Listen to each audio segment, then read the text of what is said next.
Voice equals ease desconect la alimentación principal, y comprube que no hay atención antes de realizar el cableado. Voice equals ease localize los cables del motor 1 y del motor 2. Siga las etiquetas y el diagrama, nunca solo el color. Voice equals ease separe los conductors, marrón y azul e identifique el cable de tierra verde y amarillo. Voice equals ease connect el cable del motor 1 a sus bornes correspondientes, manteniendo visible la etiqueta.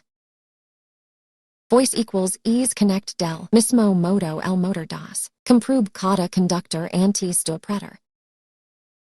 Voice equals ease connect el cable verde y amarillo únicamente al punto de tierra designado, a prior to dos los bornes. Voice equals ease haga una suave prueba de tracción. No debe quedar caber expuesto ni cables junto a piezas móviles.